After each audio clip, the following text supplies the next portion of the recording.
how does this guy eat anything? And the kid said, I made him too skinny. And right away that kid, not very good, but he hangs mass on it. And I said, how's this guy getting that door? I made him too big. See, you intervene right away, just like we don't do it that way, this way we do it. And the kid moves up. Then I walk over to the 6-year-old and I say, how would you like to be able to draw like an adult right away without going through all these childish drawings? Because I'm only 6 years old, so don't worry. So here's what I say to the kid. If you don't understand this, you please interrupt me, because we'll move up the long page so you don't become confused. I say to the kids, do you know what a peach pit looks like? And they say, a peach pit. I say, yes, most. So I draw things, and I say, which looks like a peach pit? And they pick this. I say, I distort a lot of the letter T's differently. Then I draw the letter T. I say, which looks like the letter T? They pick this. And I said, when you draw the letter T, I don't want the top leaning this way or that way, but cross over as near as you can. They don't know what a right angle is, you know. So anyway, the kid draws the letter T, all these 6-year-olds, big like that. I want you to put a peach pit in the middle, and one peach pit here, and one peach pit here, and erase the middle peach pit. They do that. One peach pit above, I want you to draw a half round. And they do that. Then I say, now what is this? That's a letter V, if they know that.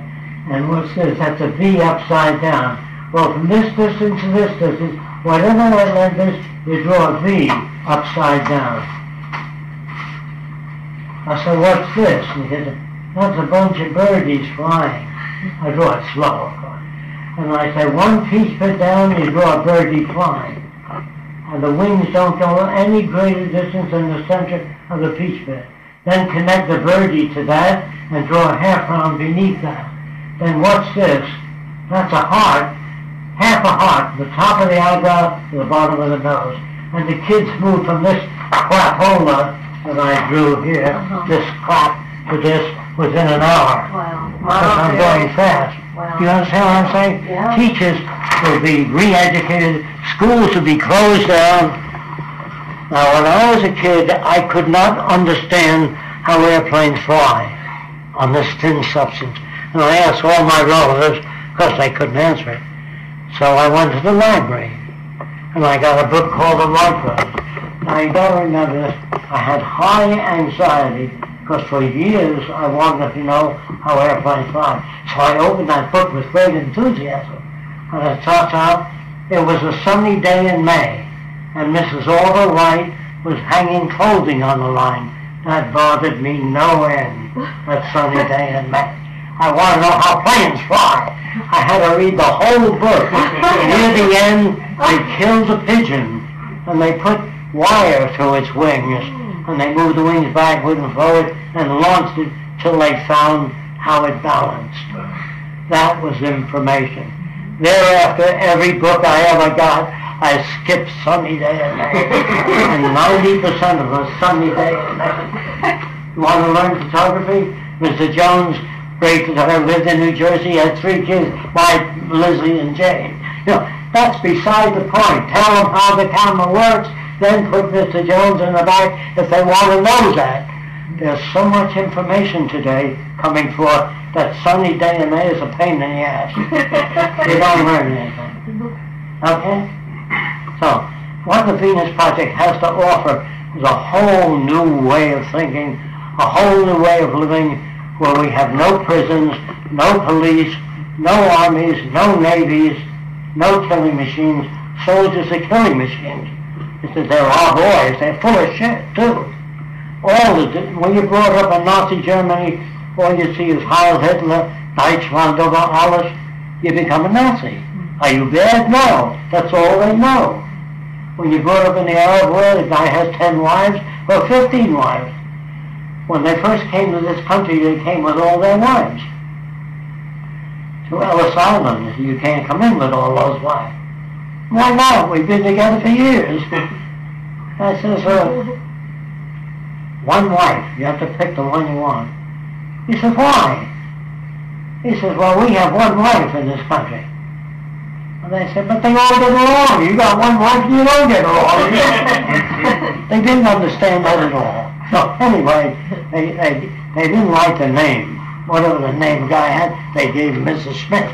You know, and they changed their names. And this was not a democracy. Never was. It never has been and never will be, as long as you operate the way you do.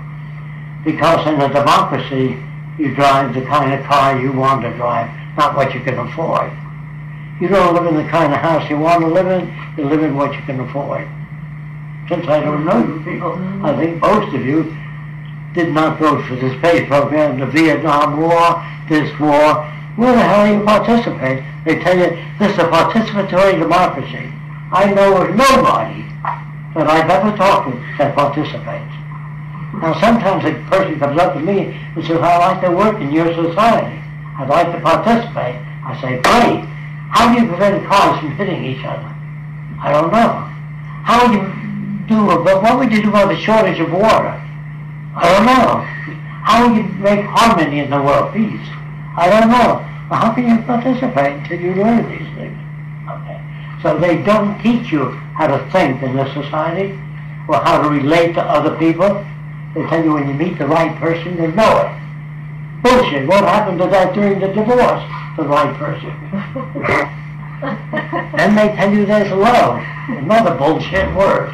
Let me tell you what's the matter with it so you don't get mad at me. Do you like everything you've ever done? Do you? No. Anybody? No. If you live with a replica of yourself, how long would you be together? So sometimes you love yourself, sometimes you don't. Sometimes you think I was a horse at the house, sometimes you did the right thing.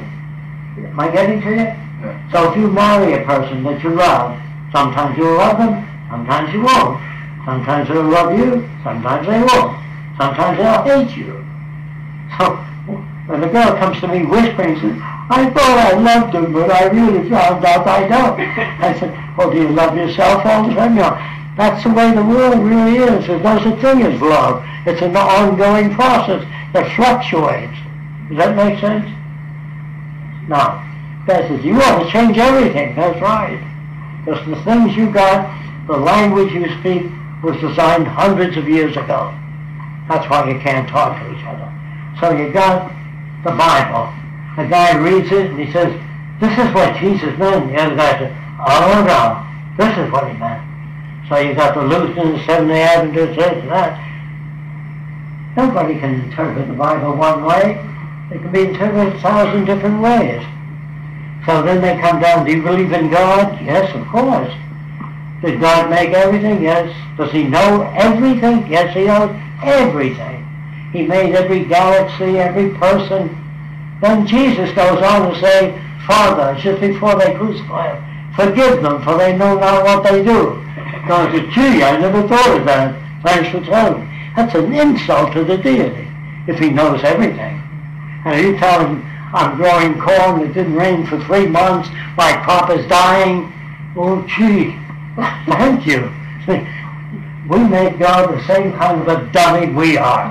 We create God in our own image, who gets pissed off, angry, creates floods, disease, that bubonic plague killed half the earth's population. And the church said, for the sins of your fathers you shall suffer. Now, when you think about it, the scientists said, I don't know what makes the disease. That's the first thing I'm going to say, I don't know. That's a great thing. And they found out that fleas that live on rats cause the plague. And they began to kill the rats and cut out the plague. Does science know everything? No. Scientists are just as stupid as anyone else. Because right now they're working on terraforming other planets to make them livable while this one's falling apart. They should be working on this one. And Hawking, you know, the guy in the wheelchair, is interested in particle behavior while the Earth is falling apart. If they were scientists, they said, just a minute, we'd better work it out so people stop killing each other. Otherwise you'll never get to the future. Right. My goal